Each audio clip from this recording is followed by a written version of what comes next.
पूरी बात का जो एजेंडा होता है ना कि जी औरतों को काम करना चाहिए, जो ई-कॉम में लोगों को नज़र आती है वो यूजुअली रिटेल में लैक कर रही होती है। We spend a lot of money on influencers or on campaigns. It doesn't matter. तो मेरे कस्टमर कह रहे हैं they don't really agree with this policy कि ये क्या पॉलिसी है कि जब मर्जी जूता आए वापस ले लेना। 100 रुपये का पार्सल है, उसके अंदर 16% GST है। Thing that matters the most in e-com business is कि आपकी कस्टमर सर्विस कैसी है। हमें एक ये भी बड़ा सुनने को मिलता है कि यार ऑनलाइन जूता बेचना बहुत मुश्किल काम है, सिंस के साइज़ का इशू होता है, लोग इतनी जल्दी ट्रस्ट नहीं करते। Once I see the product, is it consistently delivering me the same experience on all the platforms? एक तो बड़ा सिंपल सा क्वेश्चन था जी रिटर्न रेट का। सैलरी का जो चंक होता है वो खत्म हो रहा होता है। इसी तरह पहले 10 दिन में आपकी डिलीवरी रेशो बहुत ज़्यादा होती है। 51-52% ऑफ द ऑडियंस जहाँ पे पाकिस्तान के अंदर हैं ही फीमेल्स, और आप लोगों की वजह से ही हमारी जो बास्केट साइज़ है वो 5,000-6,000 पे गई हुई है कि वो उसने खुद से कोई नई ज़िंदगी दे दी।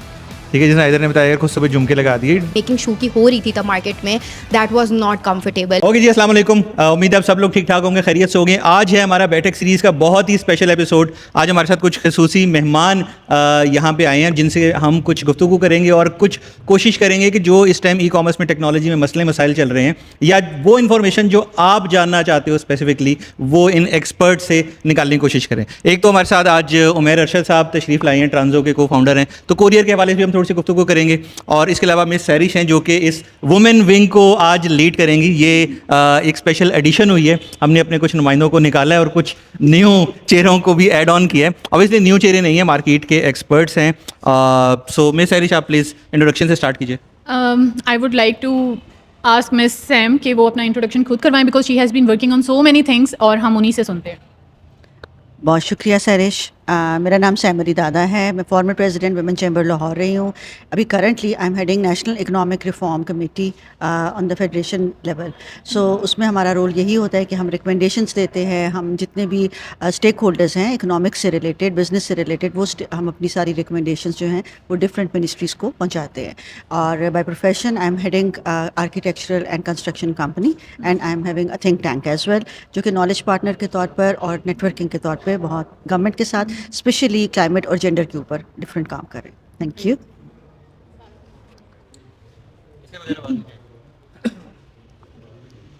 Okay, so assalamu alaikum everyone. This is Sara. I'm the CEO and founder of Dazzle.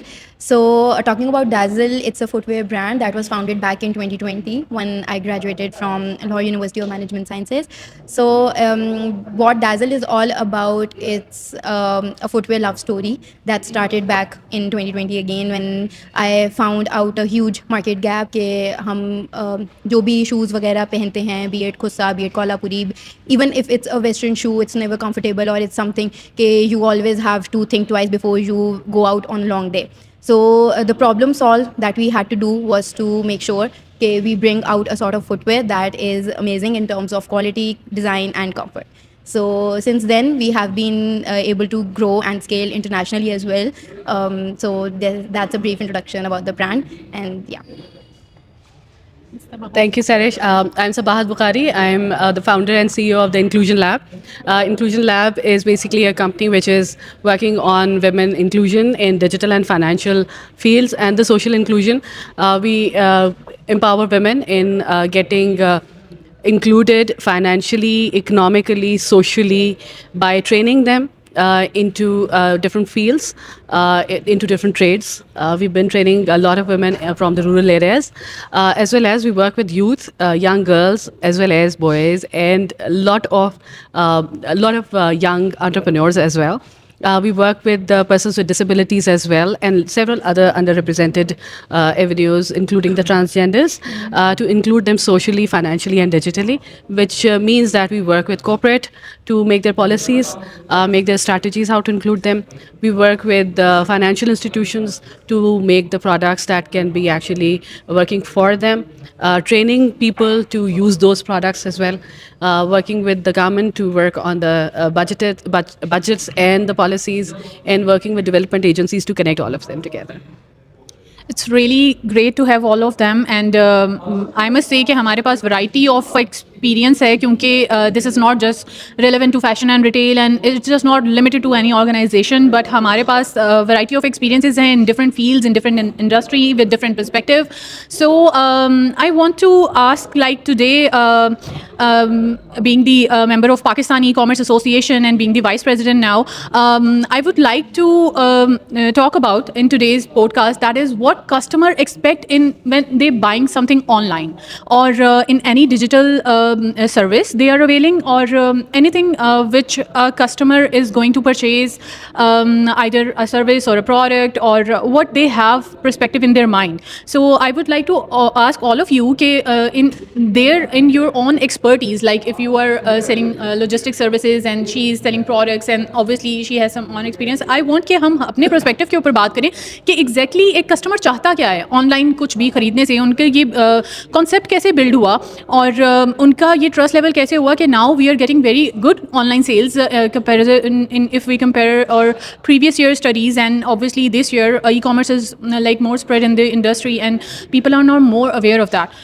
So I would like to start from Sara, because she is selling a product, so that will give us more clarity. And I just want to know कि एक customer online खरीद रहा है और retail में नहीं खरीद रहा, या retail से prefer वो online कर रहा है, so क्या उसको इस चीज़ की ज़रूरत क्या हो रही है? Okay, so first of all, I personally believe कि सबसे ज़्यादा major चीज़ जो e-com brought into our lives is के convenience of sitting at your own home or just ordering around things that whenever you feel like. तो I think सबसे पहले convenience होती है, और उसके बाद ऑनलाइन में आई पर्सनली बिलीव कि बहुत इम्पल्सिव परचेजेस हो रही होती हैं, बिकॉज आपकी ऑनलाइन हर वक्त PR चल रही होती है, डिमांड चल रही होती है, ऐड चल रहे होते हैं. तो आई पर्सनली फील लाइक कि वो चीज़ जो ई-कॉम में लोगों को नज़र आती है वो यूजुअली रिटेल में लैक कर रही होती है कि राइट देयर एंड देन कोई मार्केटिंग पुश रिटेल में ऐसा नहीं होता other than giving good discounts और समथिंग लाइक दैट, कि अगर अंडर कोई पर्क वहाँ पे नज़र ना आ रहा है. वरना ई-कॉम में तो we have explored a lot of options, और इंटरनेशनल ब्रांड्स भी बहुत सी स्ट्रैटेजीज लगा रहे होते हैं जस्ट टू इंश्योर कि आपकी ऑनलाइन कन्वर्जन हो रही हो. I think again that's about convenience. Trust, yes, trust is very important, especially when we talk about the footwear industry, because that's something कि जो online बहुत से brands ने अभी तक crack नहीं की हुई. But once you know कि how to resolve a sizing issue, once you know कि आपकी, again one more thing that matters the most in e-com business is कि आपकी customer service कैसी है. You can easily trigger a first time purchase, but if you want a second purchase or a repeat purchase from the same customer, I think उसमें सबसे ज़्यादा role होता है आपकी policies का, कि आपकी refund policy क्या है, return policy क्या है, exchange policy क्या है, and how easy it is to follow for the customer, और उनको उनका प्रॉब्लम का सोल्यूशन कितनी जल्दी मिल जाता है. So that's what I have discovered so far in footwear के 3-4 चीज़ें ही मैटर कर रही होती हैं फॉर ऑनलाइन कन्वर्जन. सैम, आप क्या बताना चाहेंगी इसमें? नहीं, इन्होंने बिल्कुल ठीक कहा, क्योंकि ये स्टार्ट तो देखिए आपकी कन्वीनियंस का क्या लेवल है, पर मैं इसका जो है I would like to answer it in 2 parts. Number 1 is like what is your individual experience, and another one from my professional, because we have been working with the incubation center. We launched the first Pakistan Women Incubation Center with the help of Punjab Small Industry Corporation. So the basic point was कि आप उसको push कैसे करते हैं और उसमें convenience का level कहाँ तक आता है. अब जो पर्सनल लेवल पे जो मेरा एक्सपीरियंस है वो ये है कि अब आने वाले दिनों में जो सबसे ज़्यादा चीज़ देखी जाएगी कि कितनी जल्दी आपके ऑर्डर की डिलीवरी हो रही होती है. Because now this is the new debate, like with in 24 hours, with in 5 hours, with in 6 hours, what is the time limit ना. और सेकंड चीज़ जो है, जो आपने बात अभी इन्होंने भी की बहुत अच्छी, कि आप अपना ट्रस्ट कैसे बिल्ड करते हैं. अब मैं यहाँ आपको एक बात बताऊँ, हमारा बहुत लोगों का ये ख्याल है जिसकी वजह से I would like to use your platform to say that we spend lot of money on influencers और on campaigns. It doesn't matter. The actual thing matters that when you are selling it and how you are doing it. It has nothing to do, आप देखें जब models पहन रहे हैं कुछ कर रहे हैं उसका इम्पैक्ट और है, बट डेली लाइफ में, और उसकी वजह से जो हमारा ग्रास रूट लेवल पे बंदा बैठ के या बंदी वर्क फ्रॉम होम कर रहा है तो उसको बहुत सा उसका बजट जो है वो बढ़ जाता है. So these are the things from my perspective. I personally think that how quickly you are delivering your order and how honest you are, so a person can order you again. And the third and last thing, of course, आपकी honesty matter करती है, but बाकी की चीज़ें जो हम सबका ख्याल है कि उसकी फोटोग्राफी, उसकी कैंपेन और उसके डिस्काउंट्स, ये मैटर तब करते हैं अगर आपकी क्वालिटी भी अच्छी है, अदरवाइज़ ये आपको बैकफायर करते हैं. मेरा ये एक्सपीरियंस रहा है. So I would like to ask from you, as ट्रांजो ने इतनी ज़बरदस्त किस्म के ऑर्डर्स डिलीवर किए हैं, लाइक एक्स्ट्रा ऑर्डिनरी सेल कर दिया है इन दिस 11/11 एंड एवरीथिंग, मैं देख रही थी काफ़ी ज़्यादा, एंड ट्रांजो हर जगह हो रहा है. सो आप क्या सोचते हैं कि कस्टमर्स क्यों इतना ऑनलाइन परचेज़ कर रहे हैं? मुझे ये लगता है कि सबसे पहले जो कस्टमर परचेज करता है वो आपका एक्सपीरियंस परचेज करता है। आप अपना प्रोडक्ट क्वालिटी कोई भी चीज़ जो आप सेल कर रहे हैं वो you know that's secondary, it's not primary. Primary अगर आप कोई भी चीज़ खरीदते हैं तो सबसे पहले आप एक्सपीरियंस बेच रहे हैं, एक्सपीरियंस की शेप में फिर आप सर्विस बेच रहे हैं। फर्स्ट टाइम जब आपसे कोई खरीद रहा है तब भी 100% एक्सपीरियंस ले रहे हैं, और अगर वो रिपीट परचेज अगर आपसे कर रहा है तो रिपीट परचेज में भी वो आपसे वेटेज 70 to 80% एक्सपीरियंस की कर रहा है। क्योंकि मैंने ये नोटिस किया है जितने साल से मैं इंडस्ट्री के अंदर हूँ कि आप डजंट मैटर, पाकिस्तान में ना रॉयल्टी नहीं है।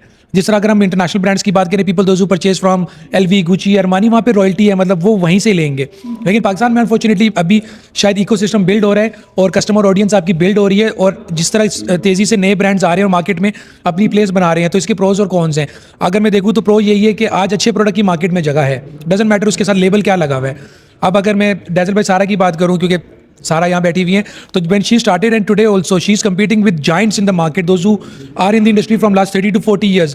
फैशन इंडस्ट्री के अंदर इतनी जल्दी आपको एंट्री नहीं मिलती है, और अगर आप एंट्री बना के एक डैज़ल बाय सारा की तरीके के ब्रांड ने अगर अपनी जगह बना ली है, दैट इज़ जस्ट बिकॉज के एक्सपीरियंस सबसे अच्छा जा रहा है।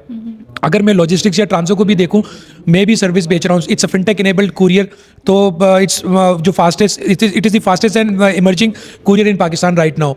अब जो कुरियर एक नॉर्मल ट्रेडिशन ओल्ड स्टाइल के कुरियर हम नहीं है, अब मार्केट में सिर्फ वही लोग इसका जो मेजोरिटी शेयर लेके बैठे हुए हैं जो फिनटेक इनेबल्ड कुरियर है। अब फिनटेक क्या है कि आपने एक सर्विस बेचना शुरू कर दी, तो कोई भी चीज़ को ग्रो करने के लिए, सस्टेन करने के लिए आपको अपने एंड यूज़र को एक बार नहीं बार बार और हमेशा अच्छा एक्सपीरियंस करवाना पड़ेगा, because one bad experience doesn't matter कि आप कितने अरसे से सर्विस दे रहे हैं, you are out of the business.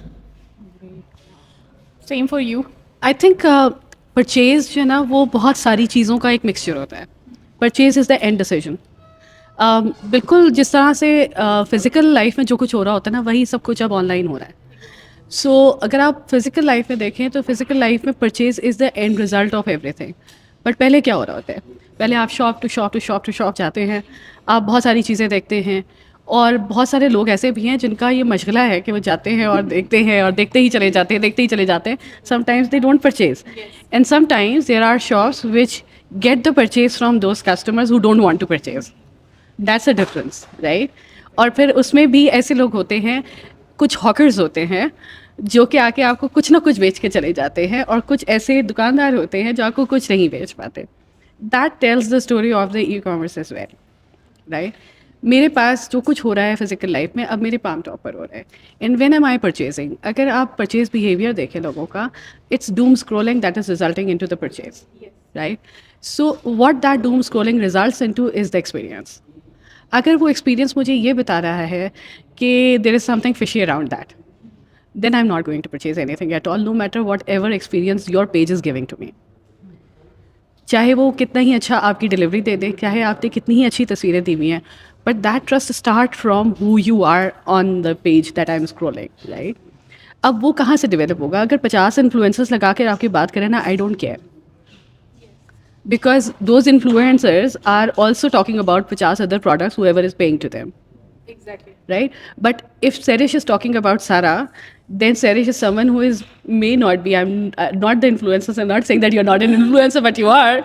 Unfortunately, Sam is also an influencer right now. Most of you are influencers. But Serish as a person is someone who may be a person next door to me. And that is why I'm more interested in what she is purchasing, what she is interested into, and that may affect my purchasing decision. So customer is buying your experience, and if you are able to translate her experience into my purchasing decision, this is what is going to change. E-commerce में इस वक्त सिर्फ पाकिस्तान के अंदर जो अभी challenge है, जो मुझे लग रहा है जो नहीं ट्रांसलेट हो पा रहा, वो ये नहीं होने पा रहा कि जो हमारी ये ट्रांसपेरेंसी है ना, इस पर अभी तक क्लाउड है, ये अभी तक मर्की है कि मैं किस पर यकीन करूं कि जो ये इन्होंने परचेज़ किया है, ये वाकई इन्होंने परचेज़ किया है, या मैंने आपको एक PR पैकेज भेज के करवा दिया था। जिसको बहुत सारी और डेवलप्ड कंट्रीज़ के अंदर प्रॉब्ली, जहाँ पर डेवलप्ड ई-कॉमर्स है, कंट्रीज़ तो नहीं मैं कहूँगी, लेकिन जहाँ पर ई-कॉमर्स इकोसिस्टम अब डेवलप्ड है, वहाँ पर शायद ये थोड़ा बहुत अब ग्रूम हो चुका है। सो वो जो ट्रांसपेरेंसी है, वो जो आपका कम्युनिकेशन है, वो जो एक्सपीरियंस है, वो सब कुछ डिपेंड ये कर रहा है how you convert my doom scrolling into a purchase decision, which was first window shopping, converted into a purchase experience. So that is the story of the e-commerce from the personal commerce side. Exactly.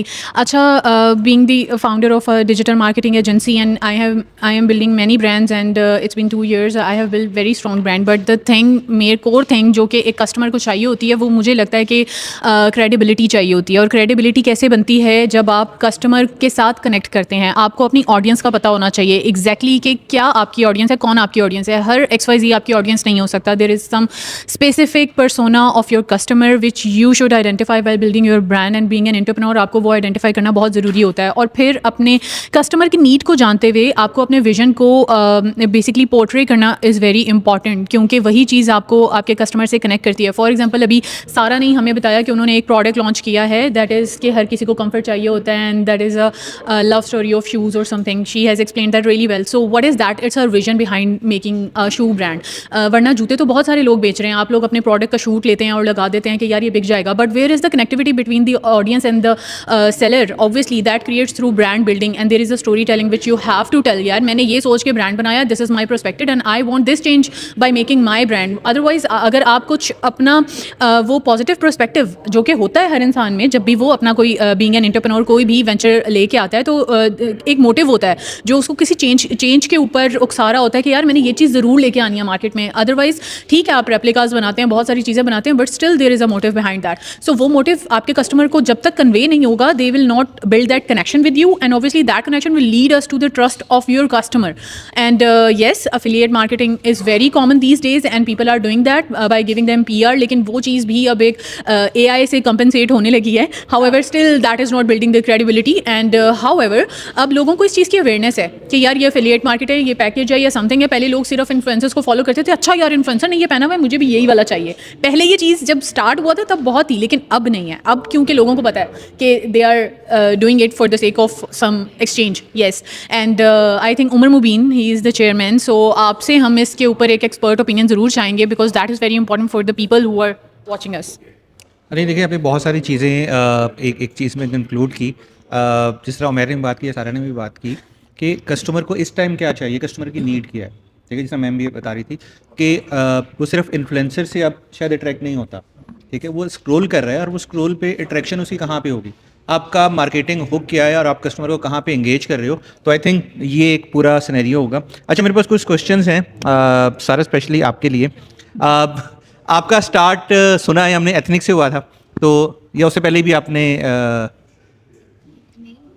Ethnic category, ethnic wear या ethnic category mic में भी देगा. Yes. अच्छा, वो category की आपकी जो start थी या वो जर्नी थी, वो किस तरह थी, और फिर उसको खुशों पे जो आप लेके आई सेकंड पार्ट, और उसके बाद कि उसकी जो सप्लाई चेन है और उसकी जो प्रोडक्शन है, उसको आप कैसे मैनेज करती हैं? अच्छा, so starting off with the point के why ethnic and why not any other sort of footwear category. तो ethnic maybe because I'm a desi person at heart.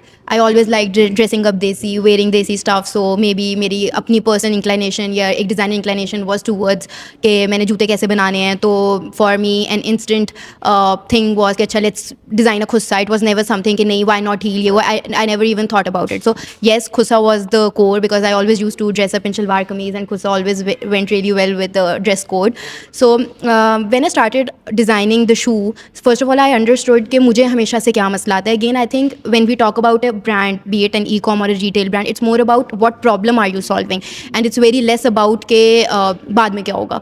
So when I started off Dazzle, for me was like कि अच्छा यार ये मसला मुझे आता है. If I feel like the shoes are not comfortable and not for me to walk the entire day in college or university, तो I'm sure मेरी जैसी और भी हज़ारों लड़कियाँ होंगी, औरतें होंगी जो काम करने निकलती होंगी, और उनको यही टेंशन रहती होगी कि यार मेरा जूता गीला ना हो जाए, तो फटता जाए, ये ना हो. तो that was the gap I identified, and then I started looking up for brands who are trying to solve this problem. And unfortunately, I don't think there is still not any brand in Pakistan who is trying to solve this comfort या quality issue with the shoe industry.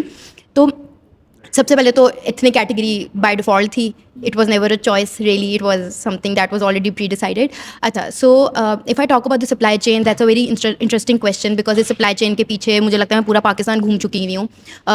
मुझे पता है कि when I was planning to design a khussa, upper design हो गया, चीज़ हो गई, अड्डा हो गया, that was very conveniently brought to me. तो that was not something कि जिसमें मैंने कभी इतना सोचा. But yes, getting the shoe make was another hassle was another thing, another challenge, क्योंकि जिस तरह की मेकिंग शू की हो रही थी तब मार्केट में, that was not comfortable. I think कि जो भी तब इंडस्ट्री लीडर्स थे, they were not thinking a lot कि हम ये जूता कंफर्टेबल कैसे बना. They were just making it for the sake of making it and selling it. तो when I had to make some major changes in the design या structure, तो then I definitely had to get in touch with the कारीगर्स. उनके literally घर जाकर, quarter जाकर, या मुझे जहाँ तक भी जाना पड़े उनके में जाकर समझती थी कि जूते में वो ऐसी क्या चीज़ें लगाते हैं कि जिससे जूता कंफर्टेबल नहीं होता है. And then I was lucky enough to find one vendor, one कारीगर who was creative enough to let who could just like share कि अच्छा ये जूता ऐसे ऐसे comfortable बन सकता है. After all this hassle, I was able to find one creative कारीगर who could actually work on making this product comfortable for the entire Khussa market, and after that the revolution started. So yes, and then after making a product, हमने उसको test करना शुरू कर दिया कि how can we make this production scalable, because yes, जो पहले चीज़ prototype बनती है, it's very different from कि आप प्रोडक्शन कल को उस चीज़ की कैसे कर रहे हो. तो आई गेस के वहाँ पे एक बहुत बड़ा चैलेंज था. The pricing was obviously one of the biggest challenges, because nobody was honestly going to buy a khussa जो नॉर्मल फट्टे पे या मार्केट में लिबर्टी में आपको 1000-1200 रुपये का मिलता है. And the initial pricing of my first collection was around 3500 to 4000. So that, and given कि it's an ecommerce brand, and back in 2020 when e-commerce was almost close to nothing, or it was, the concept was just starting off. So definitely a lot of people questioned me कि how you are going to sell it and how the things would work, how the business would scale. And to be very honest, I think कि business खुद ब खुद scale हुआ है because the problem was solved there. So yes, back in 2020 we did very good PR. We were very good at running ads, I would say. तो हमारी sponsorship काफ़ी strong थी. And then after that, I think तब Instagram का algorithm भी बड़ा interesting था. आपको ऑर्गेनिक रीच, आपकी organic growth was 10 times as is it is today. So हमने ऑर्गेनिकली बहुत ज़्यादा तब ग्रो कर लिया. तो that's the whole journey. And when it comes to the production side of the business, so yes, अब हम ऑल ओवर पाकिस्तान फुटवेयर जो है आउटसोर्स कर रहे हैं. We have vendors across Pakistan, be it Multan, Jatoi, Lahore, the biggest khussa making market, Karachi. So we have a lot of vendors और manufacturing partners who are taking care of the business scalability and the production scalability. Thank you so very much Sara. मैं सबाहत आपसे पूछना चाहूँगी कि इन्होंने अपनी पूरी story बनाई कि बीइंग एन एंटरप्रेन्योर इन्होंने कैसे शुरू किया और क्या क्या हर्डल्स आए. आप फीमेल्स को इनेबल कर रही हैं फाइनेंशियली कि कैसे उन्होंने अपनी चीज़ें करनी हैं. एंड यही बिजनेसेस को अगर हम फाइनेंशियल पर्सपेक्टिव से सोचें तो हमें क्या उसमें गाइडेंस चाहिए होगी, या बीइंग एन एक्सपर्ट आप हमें इसमें क्या गाइड कर सकती हैं ताकि बाकी की फीमेल्स भी जो घर पे बैठ के कमाना चाहती हैं और ई-कॉमर्स बिजनेस स्टार्ट करना चाहती हैं और जो वो फर्स्ट स्टेप लेना चाहती हैं जो कि ड्यू टू फाइनेंसेस वो नहीं ले पाती हैं, आप उसमें हमें क्या गाइड कर सकती हैं? Thank you so much for this question, and I would say this is not the question only for female actually. I would say this is the question for all the people who want to start the business. Female के लिए शायद इसलिए आपको ज़्यादा interesting इसलिए भी लगेगा कि उनको बहुत ज़्यादा awareness अभी भी नहीं है. लेकिन any person who want to start the business, सबसे पहला question ये होता है, do we need the financial backing to start a business? Yes and no? Yes. Right. सबसे पहले डिपेंड्स, राइट. लेकिन एक चीज़ बहुत इंपॉर्टेंट है, वो ये कि if you know what your idea is and you know how you would be converting that idea from idea to execution, then you will be knowing कि आपको इसमें कितने पैसे लगाने हैं. ठीक है, ये आपको पहले पता होना चाहिए कि आपने कितने पैसे लगाने हैं. अब वो पैसे का सोर्स आएगा कहाँ से, उसके बहुत सारे एवेन्यूज़ हैं, बहुत सारे एवेन्यूज़ हैं. अभी इस वक्त पाकिस्तान के अंदर एक बहुत अच्छी चीज़ हो रही है, and I really appreciate that at governmental level बहुत सारी चीज़ें हो रही हैं. एंड दैट इज़ के फॉर एग्जांपल अगर आप देखें तो यूथ लोन मौजूद है इस वक्त. ठीक है, अगर आप देखें तो यूथ लोन के अंदर विमेन लोन स्पेसिफिकली मौजूद है. ट्रेडिशनली बूट स्ट्रैपिंग का बहुत ज़्यादा था कि हमने बूट स्ट्रैपिंग करनी है, हमने अपने पैसे लगाने हैं. मैं जब रूरल एरियाज़ के अंदर जाती हूँ, मैं वहाँ पर ट्रेन कर रही होती थी लोगों को, तो कहते हैं हमारे पास पैसे कहाँ से आएंगे. इवन सो मच तो 10,000 से भी हम शुरू करना चाहें तो हमारे पास 10,000 भी नहीं है. तो वहाँ पर हम आइडिया करते थे कि आप ग्रुप कमेटीज़ होती हैं. हमारा committee is very important aspect of doing a saving and then starting a business. तो वो that started off as a very good bootstrapping way of starting the business. And I found out it's not only women who do that, by the way. It's lot of men also do that, lot of youth also do that, farmers do that. So that's one way of bootstrapping. Then हमारे पास youth loans हैं. फिर हमारे पास जो हमारी अभी women loan की पूरी पॉलिसी है, स्टेट बैंक उसके ऊपर बहुत एक्सट्रीमली काम कर रहा है, तो आप वो कर सकते हैं. अच्छा, ज़रूरी नहीं है कि आप हर बिज़नेस को सिर्फ इस पॉइंट ऑफ व्यू से देखिए कि मैंने लोन लेना है और शुरू करना है. आपने ये देखना है कि what is your minimum viable product, वो कैसे बन सकती है, what is the minimum investment that you need to do. अभी हम होता ही है कि जिस वक्त कोई बिजनेस स्टार्ट करना चाह रहे हैं तो वो हमेशा सोचता है कि मैंने 100 पेयर्स कैसे बनाने हैं. Let's take the example of the shoe. तो मैंने 100 ही क्यों बनाने हैं? What is the minimum number that I can afford? And then I will build on whatever my mistakes are, and then I will keep on building up on that.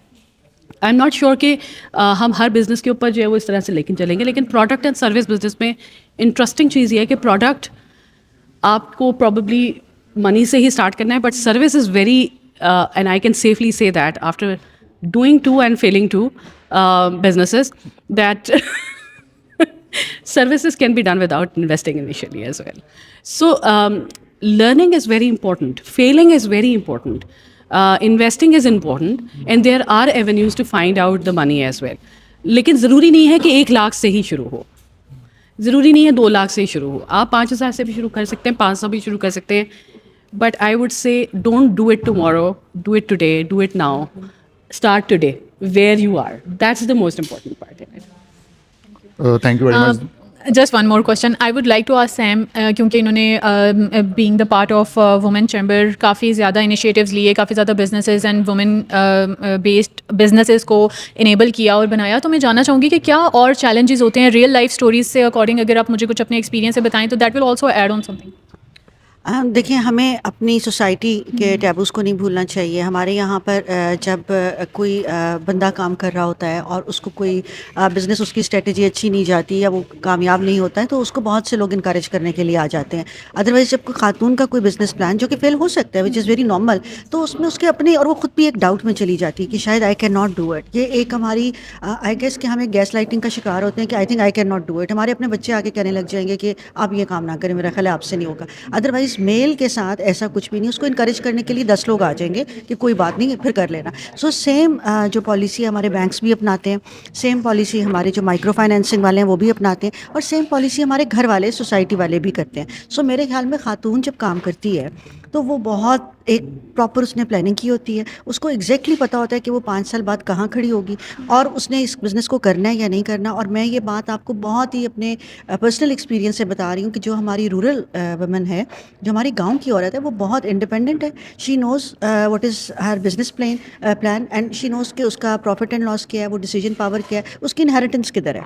सो हम लोग जो problems आती हैं हमारी ख़वातीन में या लोगों में, या जिस तरह ओवरऑल भी अगर हम बात करें, तो सोसाइटी की जो एक्सेप्टेंस है वो हमने खुद क्रिएट करनी है मेरे ख्याल में. और ये चैलेंज जो है ये हमारी ख़वातीन को, क्योंकि ये आई थिंक हमें कोई बाहर से आके नहीं कह रहा, ये मैंने आपको बताना है, आपने मुझे बताना है कि yes we can do it. I mean we don't need anybody else को थर्ड पार्टी आके बताए कि सैम आप ये काम कर सकती हैं या नहीं कर सकती. मुझे ये खुद पता होना चाहिए और हमें ऐसे ही एक इकोसिस्टम को अपनाना चाहिए. गवर्नमेंट की जैसे सबाहत ने बात की, मैं इनको कम्प्लीटली सेकेंड करूँगी कि, और आपको मैं मज़े की बात बताऊँ कि हर दफ़ा हर टाइम पे गवर्नमेंट अपना रोल प्ले करती है. इट डिपेंड्स कि आप उन फैसिलिटीज़ को, उन चॉइसेस को कैसे अवेल करते हैं. और जो चैम्बर ऑफ कॉमर्सेस हैं या जितनी भी ये फाइनेंशियल बॉडीज़ हैं, they play a role of bridge in between the government policy and at the corporate level और द ग्रास रूट लेवल, कि वो पॉलिसीज़ आपको कैसे आपको ज़्यादा बेहतर कर सकती हैं. बाकी चैलेंजेस चाहे मर्द हो या ख़वातीन हो, सबको एक से ही आते हैं. लोन बंदे ने और औरत दोनों नहीं लेना है, बिजनेस प्लान दोनों का ही हो सकता है, ROI दोनों नहीं बनाना है, और उसके बाद हो सकता है रिटर्न दोनों का ही मैक्सिमम हो जाए, रिटर्न कम हो जाए. But we need to trust ourselves and we need to encourage that sisterhood is much needed, I guess, and that is there. Maybe we need to flaunt it more, just like that. Thank you very much. अच्छा, मैं काफ़ी देर से observe कर रहा था वहाँ खड़े होकर, लेकिन I couldn't resist my self क्योंकि इतनी मज़ेदार बातें हो रही थी. मैंने कहा मेरे भी कुछ सवाल है, तो मैं जाके पूछता हूँ. तो मेरा सवाल सारा से है, since you are in the shoe business और मैं भी जो है वो एक शू ब्रांड के साथ पिछले कोई 3-4 साल से एसोसिएटेड हूँ, तो मैं समझना चाहता हूँ कि आपने जैसे कि शू में काम करी हैं, और हमें एक ये भी बड़ा सुनने को मिलता है कि यार ऑनलाइन जूता बेचना बहुत मुश्किल काम है, सिंस कि साइज़ का इशू होता है, लोग इतनी जल्दी ट्रस्ट नहीं करते.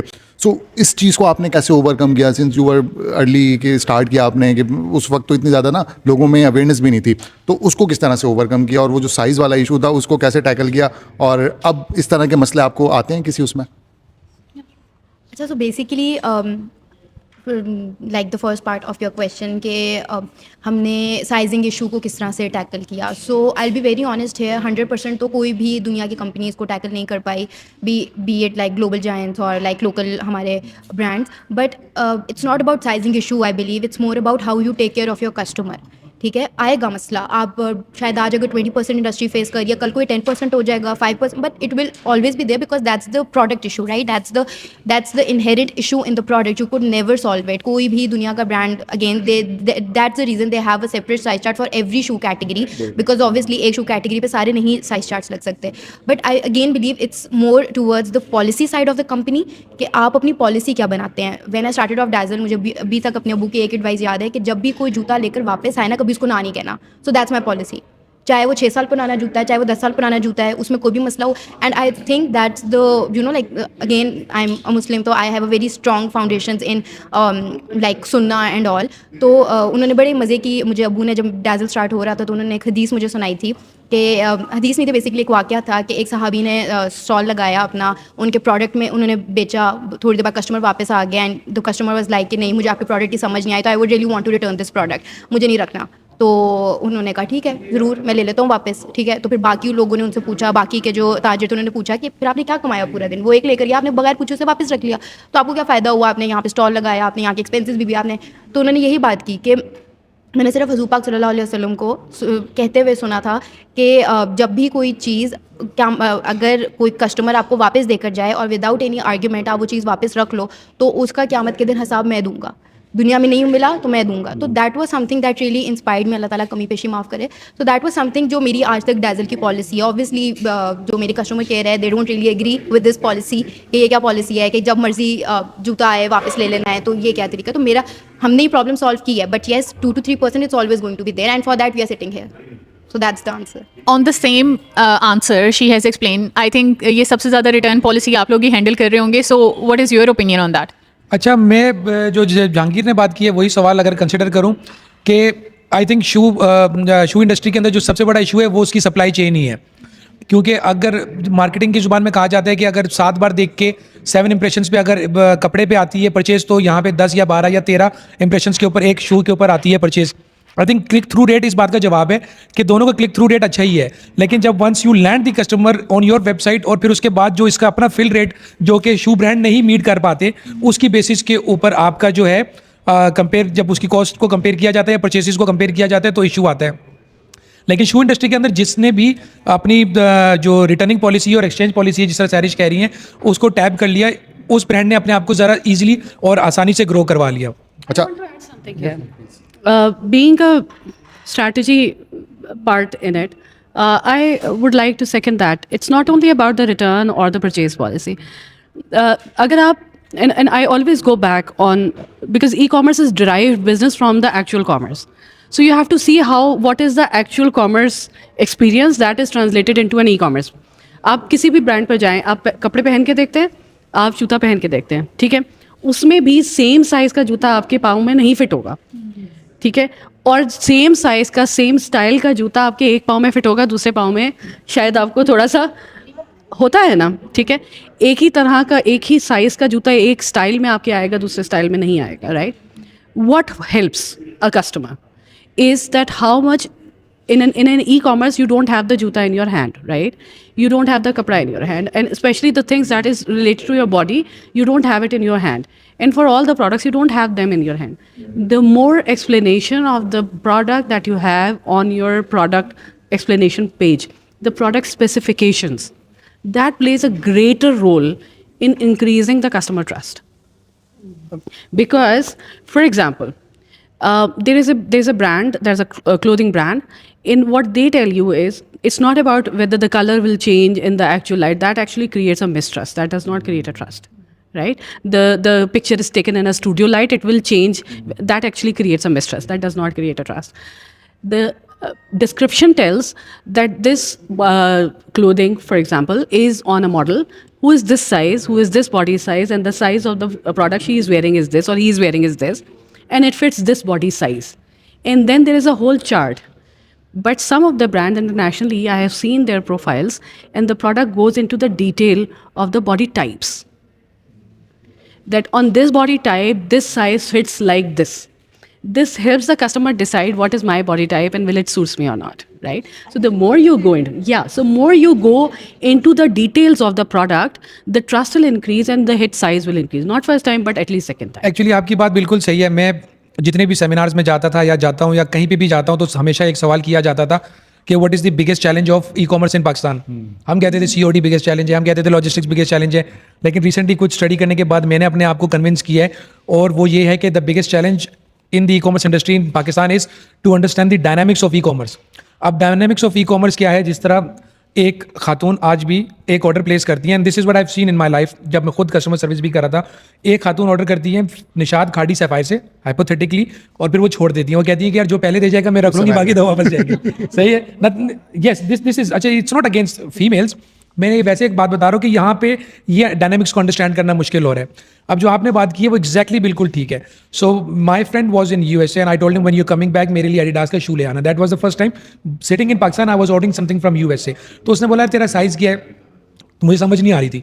मैं जब उस वेबसाइट पे गया एडिडास की, तो वहाँ पे मैंने ये देखा कि वहाँ ये लिखा हुआ है कि यार आपका अच्छा आपका सेंटीमीटर में क्या है, फिर उसके बाद that basically that apps help you कि आपका साइज़ क्या है वो आपको ये बता रही है। उसमें ये बताया अच्छा आपका पैर आगे से पतला है, आपका पैर आगे से मोटा है, आपका पैर लंबा है। अच्छा आप एडिडास की वेबसाइट में, पर वो आपको ये कह रहा है आप नाइकी में क्या पहनते हैं, आप रीबॉक में क्या पहनते हैं। तो इस तरह करते हुए जाके एक साइज़ बना। उसने कहा यार 99% इन्फॉर्मेशन जो आपने मुझे प्रोवाइड की है उसकी प्रोबेबिलिटी ये है कि आपका US का साइज़ 10.5 है। मैंने ऑर्डर किया, शूज़ आया and it was perfectly fine. तो आई थिंक कि जो शू इंडस्ट्री का जो पर्टिकुलर प्रॉब्लम है ना, आज दिन तक हम लोग डायनामिक्स ही नहीं समझ पा रहे। आज मुझे नहीं लगता स्टाइलो अपनी वेबसाइट के ऊपर लिखेगा अगर आप BCS का 9 नंबर पहनते हो तो मुझसे 9 ले लो। सेट बोलेगा मेरी मैं किसी और की प्रमोशन कर रहा हूँ। जब तक आप इंडस्ट्री के प्रॉब्लम को अंडरस्टैंड करके सोल्यूशन नहीं प्रोवाइड करोगे, एक इकोसिस्टम बिल्ड नहीं करोगे, तो ये सारे प्रॉब्लम्स वहीं पे ही रहेंगे और ये दिन ब दिन खुद ही खराब हो रहे होंगे। आज भी जो एंड यूजर ने कस्टमर एक्सपीरियंस इनहेरिट किया है या डेवलप किया है ना, वो उसने अपनी सोच से किया है। कि मैं आज से 5 साल पहले मेरे घर में मेरी कज़न बैठी हुई थी, तो मैंने उससे पूछा कि ये पेज कैसे आपको पता है कि यार ये पेज जो है जेन्युइन है। उसने बोला ये ऐसे जेन्युइन है, हम वहाँ पे जाते हैं उसके कमेंट्स में देखते हैं उसने कमेंट किया हुआ होता है, नीचे जाके देखते हैं किसने कमेंट किया हुआ होता है। तो एंड यूज़र ने अपनी एक पूरी इकोसिस्टम बिल्ड कर लिया जिससे वो ये साबित कर सके कि यार ये पेज जेन्युइन है या डायनामिक्स को वो अंडरस्टैंड करने की खुद कोशिश कर रहे हैं। अच्छा, ये ई-कॉमर्स बिजनेसेस में ये चीज़ बहुत ज़्यादा मायने रखती है कि बेसिकली जब भी आप किसी की ऑथेंटिसिटी चेक करते हैं कि बिकॉज अब आजकल इतने ज़्यादा ई-कॉमर्स बिजनेसेस बन रहे हैं कि आपको हर दूसरे पोस्ट के बाद एक ऐड नज़र आती है एंड यू डोंट नो कि आइदर दैट इज़ ओरिजिनल या फिर कोई रेप्लिका है या फिर किस लेवल का बिजनेस है। सो अब लोगों को भी इतनी अवेयरनेस है कि वो जाते हैं और एक्सप्लोर करते हैं। सो according to my personal experience मुझे एक आर्टिकल बहुत अट्रैक्ट किया on a TikTok and I was just scrolling that and it was very beautiful article and that was a piece of cord set, but when I ordered it was so like creep cloth fabric and it was not of that up to the mark quality जो कि उन्होंने हानिया आमिर के ऊपर basically मुझे लगा के दिखाया था। That was very fantastic, but obviously जब मुझे वो रिसीव हुआ तो it was a worst experience. However जब मैं दोबारा गई उनको रिटर्न करने के लिए, सो व्हेन आई सी कि मैंने कहा उन्हें रीच आउट करना है, there was no clue of any contact information there and I was thinking यार I am in e commerce, I am such a fool कि मैंने एक दफ़ा भी नहीं उसके रिव्यूज़ देखे हैं, क्योंकि ऑब्वियसली आप कैसे क्रेडिबिलिटी चेक करते हैं किसी भी बिजनेस की कि आइदर वहाँ पे बहुत सारे कमेंट्स होते हैं, चले negative positive, every comment is basically giving you the idea that how responsive is that company is and how they are selling your product and either they have any policy और not. So basically मैंने फिर उसके बाद notice करना शुरू किया कि इस तरह के जो ब्रांड्स हैं उन्होंने अपनी कमेंट वाला सेक्शन ही ऑफ किया होता है कि कोई भी कमेंट नहीं करे और कहीं पे कोई नंबर, कोई इन्फॉर्मेशन, कोई एड्रेस, कोई भी चीज़ नहीं होती है and there is only solo product on their website जो कि वो इसी तरीके से सेल कर रहे होते हैं और उसके बाद वो गायब प्रोडक्ट डिलीवर करके हमारी तरफ से जो मर्जी गया। सो अच्छा, मैं यह समझता हूँ कि ये इधर ना कुरियर भी, आपकी इस बात से मैं एक बात करना चाहूँगा कि कुरियर हर बंदे को अपना रोल प्ले करना पड़ेगा। ना एंड यूज़र, ना ब्रांड, ना एंटरप्रेन्योर, कोई भी बंदा जो है ना कामयाब नहीं हो सकता जब कि हर बंदा अपना रोल नहीं प्ले करेगा। और कुरियर के ऊपर एक बहुत बड़ी रिस्पॉन्सिबिलिटी आती है। मेरे ऑपरेशंस ने आज से 1 महीना पहले एक पार्सल ओपन कर दिया और एक ग्रुप के अंदर क्लाइंट की एक चैट इनिशिएट होगी। उसमें हमने ये देखा कि डिस्क्रिप्शन पे लिखा हुआ है कि लेडीज़ बैग है, और जब हमने उसको ऑपरेशंस वाले ने बैग को उठाया और उस पार्सल को उठाया तो वो खाली था, तो उसको समझ आ गई कि समथिंग इज फिशी। उसने उसको ओपन किया तो अंदर गत्ता था, सिर्फ कार्डबोर्ड। ठीक है, तो मुझे लगता है कि कुरियर में जो सेल्स वाले भी होते हैं उनको भी भाई विजिलेंटली ये देखना चाहिए कि आप किन लोगों को ऑन बोर्ड कर रहे हैं, क्योंकि एक ऐसा साइज़ है कि मेरे पास ऐसा क्लाइंट भी था जिसको मैंने बंद करवाया, वो 1000 पार्सल बेचता है और सिर्फ 30% पार्सल डिलीवर होता है। ओवरऑल हमारी KPI को भी इफेक्ट कर रहा था। जब हमने उसको रिसर्च किया तो एक बैड एक्सपीरियंस सेल कर रहा था, फेक प्रोडक्ट सेल कर रहा था। तो ये बहुत सारी जो चीज़ें हैं इनके ऊपर हर बंदे ने अपना रोल प्ले करना है। कुरियर अगर अपने पार्सल्स के साइज़ के लिए और अपने पैसों के लिए करेगा तो फिर इवेंचुअली जो गोल है वो इस इंडस्ट्री को हमने 15% से ये ग्रो कर रही है 20-25% से करवाना है। $10 बिलियन की इंडस्ट्री, और मुझे लग रहा है किसी ने इसका ठेका नहीं उठाया हुआ है। जिस तरह पाकिस्तानी कॉमर्स एसोसिएशन काम कर रही है, जिस तरह बाकी हम लोग जितने भी लोग इससे मुंसलिक हैं लगे हुए हैं, तो इस इंडस्ट्री को बचाने के लिए हर बंदे ने अपना रोल प्ले करना पड़ेगा। उमर भाई थैंक यू सो मच कि एक तो आप ई कॉमर्स एसोसिएशन से लॉजिस्टिक वाली साइड पे, तो मुझे लगता है कि इससे हमारे काफ़ी सारे प्रॉब्लम जो है ना वो सॉल्व होने वाले हैं। और बहुत कॉमन क्वेश्चन आ रहे थे ऑडियंस की तरफ से भी। एक तो बड़ा सिंपल सा क्वेश्चन था जी रिटर्न रेट का, कि कंपनियां जो है वो बहुत सारा रिटर्न करती हैं और ये वो इस तरह के XYZ मोस्ट कॉमन क्वेश्चन जो है मैंने खुद भी एक्सपीरियंस किया है। मैं डाइवो के साथ, मैं ओपनली नाम लूँगा, मैं डाइवो के साथ भी काम किया है, ट्रैक्स के साथ भी किया है, काल कोरियर के साथ भी किया है। अच्छा, अब मोस्टली मसला क्या आता है, जो मंथ एंड के पार्सल्स होते हैं वो डिलीवरी नहीं होते। अब आप बात कर रहे हैं कि जी चलें हम कह देते हैं कि कुछ हमारे एंड से भी गलतियाँ या बाकी भी हैं, तो ऐसी क्या रीज़न है कि पहले 3 हफ्तों के पार्सल डिलीवर हो रहे हैं और जो मंथ एंड वाले आखिरी वीक के पार्सल हैं वो डिलीवरी नहीं होते। 50 पार्सल 2-5 डिलीवर होते हैं, 45 वापस आ जाते हैं। वो कहते हैं जी आपने कॉल नहीं की होगी, आपने कंफर्मेशन नहीं ली होगी। एक तो ये बता दें। दूसरा ये बताएं कि जो भी टैक्स की इंप्लीमेंटेशन हुई है कि आपने लॉजिस्टिक वालों से जो है वो कलेक्ट करना है, वो किस तरीके से आप लोग कलेक्ट करके आगे कौन सी अथॉरिटीज़ हैं या कौन सी ऐसी बॉडी है जिसको आप सबमिट करवा रहे हैं, और उसकी एक्चुअल रेशो क्या है COD पे नॉन COD पे। अच्छा, जो पहली आपने बात की है, मैंने ये डायनामिक्स जो हैं देखे हैं। जब से मैं कुरियर के बिजनेस में आया तो मैंने ये नोटिस किया कि डिलीवरी रेशो, क्योंकि KPI हम लोग आजकल हर कुरियर SLA और KPI बेस्ड ही चल रहा है। वो टाइम चला गया जब आपको कैलकुलेशंस नहीं आती थी। मैं आज भी ये बात कर रहा था कि छोटे से छोटे ब्रांड ने भी ना यार एक बच्चा बिठाया हुआ है और वो बच्चा वो वाली रिपोर्टें निकाल के दे रहा होता है, लगता है इलॉन मस्क का कोई बेटा यहाँ घूम रहा है। लिटरली हर ब्रांड ने, इवन हम स्टाइलो की बात करें, हम इंसिग्निया की करें, जब किसी भी ब्रांड की बात करें, चले ये तो बहुत बड़े ब्रांड्स हैं, छोटे ब्रांड्स भी यही कर रहे हैं। To be honest, I don't see that courier company does not deliver parcels और नेग्लिजिबिलिटी वो दिखाएं आखिरी 5 दिन के अंदर, क्योंकि आखिरी 5 दिन के अंदर तो मेरे लिए ज़्यादा पार्सल डिलीवर करना ज़रूरी है, क्योंकि मैं तो मंथ एंड करने लगा हूँ। अगर मैंने आपसे 90% ली हुई है तो there is no chance that I am going to do something, या मेरे राइडर के पास अब पैसे नहीं है या मुझे उसको पेट्रोल देने के लिए पैसे नहीं है। ये एक्चुअली में एक छोटा साइज़ हर ब्रांड फेस कर रहा है।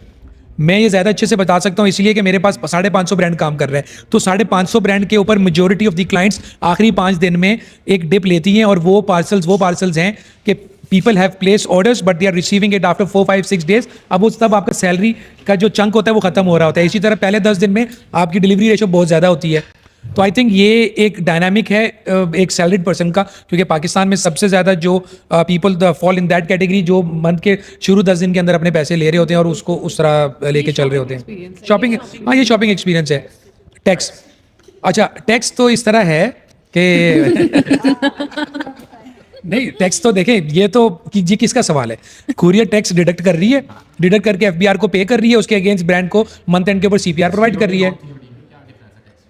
अच्छा देखें, अच्छा ये इस चीज़ के ऊपर मुझे लगता है जितना हैदर ने और उमर ने और सैरिश ने बात की है और जितना पाकिस्तान ई कॉमर्स एसोसिएशन ने बात की है, किसी ने नहीं की है। इन्होंने ही सबसे ज़्यादा प्रेस कॉन्फ्रेंसेस भी की हैं।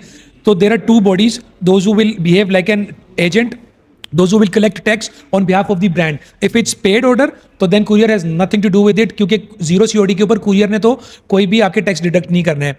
वो टैक्स डिडक्ट करेगा आपका पेमेंट गेटवे और आपका बैंक या कोई भी थर्ड पार्टी जिसने पेमेंट कलेक्ट की है। सो हम जब पेमेंट कलेक्ट करेंगे तो हम COD पे करेंगे। अगर आपने मुझे 2 पार्सल दिए, एक 0 COD के ऊपर है, मैंने कोई टैक्स पे नहीं करना है उसके ऊपर, क्योंकि मेरे पास उसकी अमाउंट ही नहीं है, तो मैंने टैक्स क्या पे करना है। अब आपने मुझे एक पार्सल दे दिया जो कि 1000 रुपये का है। अब 1000 रुपये के 100 रुपये का पार्सल है, उसके अंदर 16% GST है, तो वो जो 16 रुपये हैं वो मैं उसको GST में पे कर दूंगा, वो FBR को भी पे होंगे। अब उसके अगेंस्ट जो आपकी दूसरी अमाउंट क्रिएट होगी उसके ऊपर जो 4% 2% एडवांस इनकम टैक्स है, 2% सेल टैक्स है, उसको मैंने आपके एंटिटी के बिहाफ में पे करके मंथ एंड पे आपको CPR जो है वो प्रोवाइड कर देने। तो this is the answer to both question. Thank you so very much Umair, आपने काफ़ी अच्छा इसमें हमें क्लियर किया चीज़ों को। मैं जानना चाहूँगी कि हमारे जो कस्टमर्स हैं बेसिकली और एक बिज़नेस है, उन दोनों के दरमियान ट्रस्ट कैसे डेवलप होता है, या Sam I would like to ask it from you के व्हाट इज़ योर एक्सपीरियंस कि ट्रस्ट जो है वो ट्रस्ट बिल्डिंग कैसे होती है कस्टमर्स और कस्टमर्स की विद अ ब्रांड। देखिए, ब्रांड के साथ तो अगर हम ई-कॉमर्स की बात करें तो ब्रांड के साथ तभी आपकी जो है ट्रस्ट बिल्डिंग हो सकती है when you have a good जो सर्विस है आपकी, और या आप उसको किस तरीके से अंडरस्टैंड करें, जैसे इन सब ने कहा। अच्छा, अब यहाँ पर भी मैं आपसे भी ये सबसे यहाँ पे बैठे कि हमारे यहाँ बहुत से लोग ये समझते हैं कि अगर COD वाला हम सिस्टम अपनाएंगे तो वो ज़्यादा जनरेट करेगा business. At the other hand बहुत सा ये भी देखा गया है, और हमने खुद भी ऐसे किया हुआ है कि जब COD वाले हम कोई ट्रांजेक्शन कर रहे होते हैं तो जब वो आ जाए तो लेते भी नहीं है, तो वो मतलब होता है कि अब ज़रूरत नहीं पड़ी, आप कुछ ऐसा नहीं है। So there are pros and cons of both things. Maybe you can have it is on cash on delivery delivery में भी you have to deposit something to show your seriousness, और आप अपना ट्रस्ट लेवल उसके अंदर build कर रहे होते हैं। जहाँ तक बाकी आपकी इसका दूसरी साइड पे मैं क्वेश्चन क्या आऊँगी कि आहिस्ता आहिस्ता ट्रस्ट जो बिल्ड होता है, मैंने आपसे शुरू में भी यही बात की कि इन्फ्लुएंसर्स से या रिव्यूज़ की निस्बत आपकी अपनी 1-to-1 जो पर्सन टू पर्सन जो डीलिंग है उससे बहुत फ़र्क पड़ता है उसका। और जब हम ये बिजनेसेस कर रहे होते हैं, या फिर हम from the consumer point of view से भी मैं बताऊं कि अगर मैंने कोई चीज़ खरीदनी है या मैंने कुछ लेना है, तो मैं बहुत ज़्यादा उसके रिव्यूज़ पर उन चीज़ों पे जाने के बजाय, और यकीन करें कई दफ़ा ऐसा भी हुआ कि ऑर्डर किया या कुछ चीज़ें की हैं और वो आधी चीज़ें आई हैं और बाद में आपके पास कोई उसका Exactly. नहीं है सोर्स, और अगर ईमेल के थ्रू आपने उनको कांटेक्ट भी किया है तो they are not responding. It's at both ends. वो हाँ जी। आपको एक टाइम आपने सेल तो कर लिया, लेकिन आपने कस्टमर नहीं बनाया, आपने ब्रांड नहीं बिल्ड किया, या आपने एक ट्रांजेक्शन को एक उसके अंदर नहीं लेकर आए, एक सर्कल में नहीं लेकर आए। So these are the things which we need to understand. आज से 8-10 साल पहले शायद हम सोच भी नहीं सकते थे कि हम ऑनलाइन चीज़ें मंगवाएंगे, और उससे मतलब कुछ अर्सा पहले तक हम ये भी नहीं सोच सकते थे कि रेडीमेड चीज़ें लेंगे। Everybody was making either clothes और समथिंग कि हम लोग खुद इसको देखेंगे। बट आहिस्ता आहिस्ता जब चीज़ें इवॉल्व हो रही होती हैं, और अब हर चीज़ के अंदर ई कॉमर्स का एक अपना, इवन आप आर्किटेक्चर की तरफ देखें तो there are certain apps which are helping you in building materials, which are helping you in so many other things. So it depends how you are using it. यहाँ मैं एक चीज़ और भी ऐड करना चाहूँगी कि हम में से बहुत से लोगों का ये ख्याल है कि जिस तरह AI है वो बहुत सी चीज़ों को रिप्लेस कर देगी। It will not replace it, it will enhance it.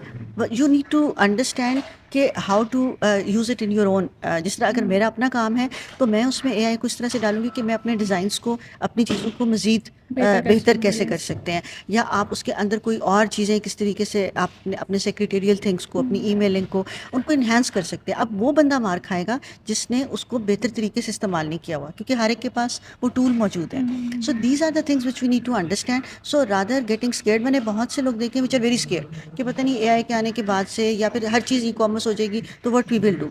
Even then there will be a large share of market which is still there, those who want to go, those who want to experience it physically, and those who want to buy things with their own experience. So trust आपको build करना पड़ेगा, चाहे वो e-commerce से हो, चाहे वो आप जाके शॉपिंग करके हो, चाहे आप वो रिव्यूज़ के या उसके ज़रिए लेना चाहें, but you need to build it with the communication, and for that you need to be in touch in person with your client. जो आपने शुरू में बात की, जिसको सबने कहा कि आपका एक 1-to-1 जो है कनेक्शन अपने क्लाइंट के साथ रहना चाहिए। आई थिंक जो ट्रस्ट में बहुत इंपॉर्टेंट चीज़ है वो कंसिस्टेंसी है। Your consistency of experience on all platform. So if you are on one platform, how good is your consistency on all other platforms? So if you are on, let's say, Facebook, and you are also on Instagram, and you are also on YouTube, and you are also on, let's say, your own shop on any of the any e-commerce platform that you have. अब उन सब का experience अगर आपका same है और उन सब पर आपकी प्रोडक्ट भी सिमिलर तरीके से एक्सपीरियंस प्रोवाइड कर रही है, that enhances my as a customer experience, that at least I have the similar person और सिमिलर ब्रांड बिहाइंड इट. एक तो एरिया वो है. Second area is that once I see the product, is it consistently delivering me the same experience on all the platform. So कहीं पर मुझे उसके पीछे एक सफ़ेद रंग का बैकग्राउंड नज़र आ रहा है, कहीं पर ये एक AI जनरेटेड बैकग्राउंड नज़र आ रहा है, और कहीं पर ये किसी और ने यूज़ किया हुआ है. लेकिन जब मैं इस प्रोडक्ट की एक्चुअल पिक्चर्स देख रही हूँ, which is on one of the platform, ये होता है कि प्रोडक्ट्स की पिक्चर्स लेकर के यूज़र्स ने डाली हुई होती हैं. जब मैं उस प्रोडक्ट की एक्चुअल पिक्चर देखती हूँ उसमें, और जो प्रोडक्ट की पिक्चर दी हुई होती है ऑन द पेज, उसमें ज़मीन आसमान का फ़र्क होता है. तो पता ये चलता है कि जो प्रोडक्ट बनी हुई थी वो तो शायद IKEA की थी, और जब वो एक्चुअल पिक्चर थी वो उसका एक लोअर वर्जन था. तो वहीं मेरा वो टीमो वर्जन भी नहीं था, वो मतलब बिल्कुल ही कुछ और वर्जन था. और मेरे साथ ये हुआ है अभी recently. I purchased a furniture, I just tried. Yes, आपको पिक्चर तो नहीं मिली? आपको आई ट्राइड इट ऑनलाइन. आपको उस फर्नीचर की पिक्चर तो नहीं मिली सिर्फ? नहीं, बहुत अच्छा एक्सपीरियंस था. And the only thing, and I actually I enjoyed that experience in a way कि हम IKEA से जब फर्नीचर लेते हैं तो what I did not like was not कि मेरा एक्सपीरियंस अच्छा नहीं था. मेरा एक्सपीरियंस अच्छा था परचेज़ करने का, कि उन्होंने कहा कि हाँ ले लिया, although they did not have the payment gateway. They said कि जी आप यहाँ से हमारा वो लें और उसमें अमाउंट ट्रांसफ़र करते हैं. चलो वो भी मैंने कर दिया. दे वर नॉट रिस्पॉन्सिव, मैंने उसको भी बर्दाश्त कर लिया. ठीक है, I was very accommodating customer. उसमें इन स्टॉक लिखा हुआ था, इन स्टॉक नहीं था, वो पता चला मुझे बाद में कि 10 दिन के बाद आएगा. चलो वो भी बर्दाश्त हो गया. What I did not like was that the entire product was not delivering what I wanted. Right? So even if I was all accommodating, Will I buy another thing from them? No. No. Because what I am expecting is कि it's a product which is जो कि लहदा सारी हो जाती है, जिसको कहते हैं आपके सारा आपके पास टुकड़ों में फर्नीचर आता है और फिर आप सब कुछ जोड़ के बना लेते हैं. Now what do you have in mind? Oh, IKEA like business. Wow, something in Pakistan is going on like that. But when it comes to you, nothing is fitting into anything. And there is no manual, right? So you are tokify everything, tuck. So your entire experience is gone, right? So the point is कि आपकी product deliveries ही नहीं कर रही है और आपका पूरा experience भी गलत हो गया, आपकी picture भी वो नहीं थी. And then my fault, मैंने जा कर के customer के actual comments में देखा, तो जो picture थी और जो customer की picture थी उसमें वाकई ज़मीन आसमान का फ़र्क था. So consistency builds in the trust. Yes, exactly. The consistency of policy, the product, the picture, and the delivery. That builds up the trust, and then I will be purchasing another. Yes, and I would like to second that क्योंकि हर e-commerce business को trust और credibility की ज़रूरत होती है और वो सिर्फ और सिर्फ brand building से achieve की जा सकती है. And brand building is one of the thing that how you are portraying your products on the website, how you are displaying yourself, your vision, your aims, and your connectivity to the customers through your social media pages, and that is how you are creating a perfect e-commerce brand. Even your sales, revenue, e-commerce ads, they will not perform that well after all because you are not connecting to the audience and don't creating any brand building perspective on the ecosystem, and that's how businesses work and achieve their target. Thank you so much. और आप सब लोगों का बहुत बहुत शुक्रिया, आप लोग यहाँ पे आए और इस बैठक को आप लोगों ने आके बहुत अच्छी थॉट्स से शेयर किया. हमारे पास बहुत अच्छा फीडबैक था और बहुत ज़्यादा लोग जानना चाह रहे थे एक्चुअली कि क्या क्या और चीज़ें इस तरह से हो सकती हैं. जिस तरह आपने कस्टमर सर्विसेज की बात की कि कितनी इंपॉर्टेंट चीज़ है ये कि अगर आप एक चीज़ अच्छा दिखा रहे हैं उसको उतना अच्छा दिखाने के साथ साथ अच्छी कस्टमर सर्विस पे भी काम करें तो कस्टमर वापस आएगा. अच्छा दिखा लेने से शायद वो एक दफ़ा तो आ जाएगा. खैर पाकिस्तानियों की ब्रांड्स की तो और इतना मसला है कि वो दोबारा भी शायद ना आए. तो एक दफ़ा वो आ गया ठीक है, वो नेक्स्ट टाइम आपने 10 और ब्रांड्स को ख़राब कर दिया. चाहे एक बंदा अच्छा दिखा रहा है और अच्छी सर्विसेज भी दे रहा है बट आप तो डर गई, अब आप दोबारा नहीं खरीदेंगे. तो बीइंग 51-52% ऑफ द ऑडियंस जहाँ पे पाकिस्तान के अंदर हैं ही फीमेल्स, और आप लोगों की वजह से ही हमारी जो बास्केट साइज़ है वो 5,000-6,000 पे गई हुई है. और मेरे ख्याल है कोई सेकंड थॉट नहीं आती. कंपल्सिंग बाइंग बिहेवियर, इंपल्सिंग बाइंग बिहेवियर सारे के सारे जो इंप्लीमेंट होते हैं वो फीमेल्स पे होते हैं. तो सबसे ज़्यादा कस्टमर्स भी आप लोग हैं, सबसे ज़्यादा उसको बनाने वाले, इनपुट देने वाले, चीज़ों को नहीं लेके आने वाले, कैटेगरी को लेके आने वाले डेज़ल भाई सारा है. हम देखते हैं कि मेरा ख्याल है खुद से कोई इतनी इज्जत आज तक किसी और ब्रांड ने नहीं दी कि जितना एग्जैक्टली डेज़ल ने दी. मैं इवन कुछ आर्टिकल्स आपके स्टडी कर रहा था तो उसमें हमने देखा खुस्से के ऊपर झुमके लगे हुए थे. तो it's something which is it's kicking कि यार हाँ अगर एक प्रोडक्ट है उसके अंदर हम इस किस्म की इनोवेशन लेके आएँ तो ना सिर्फ उस प्लेटफॉर्म के ऊपर उसकी बड़ी ज़्यादा सक्सेस है बल्कि आपके पास रिपीटेड कस्टमर ने आप ज़्यादा होंगे इसी वजह से. तो यही मैसेज बेसिकली हम पहुँचाना चाह रहे हैं कि अगर आप कुछ करना चाह रहे हैं तो ये बहुत बहुत आसान है. और आप सब लोगों का एक दफ़ा फिर बहुत बहुत आने का शुक्रिया. और आप लोगों ने कमेंट सेक्शन में इन सब के लिए बताना है कि ये एपिसोड इनके लिए कितना इंपॉर्टेंट होंगे. हमें पता है कि इसके बैक स्टेज पे कितना काम करना पड़ा, कितना इन लोगों को वेट करना पड़ा है इस एपिसोड को रिकॉर्ड करने के लिए, कितना इशू है और कितनी. हाँ आज हमें स्पेसिफिकली सबसे ज़्यादा तकलीफ अभी तक जितनी बैठक हमने रिकॉर्ड की है सबसे ज़्यादा प्रॉब्लम आज है पीछे नॉइज़ की और वो सारी चीज़ें. बट स्टिल आप लोगों का बहुत शुक्रिया, आप लोगों ने बहुत हिम्मत दिखाई. और एक चीज़ मैं ऐड करना चाहूँगा यहाँ पे कि आज के दौर में जो भी औरत या फीमेल या लेडी कोई भी बात करती है ना तो उसकी बात वुमेन एम्पावरमेंट से शुरू होकर वुमेन एम्पावरमेंट पे ही ख़त्म होती है.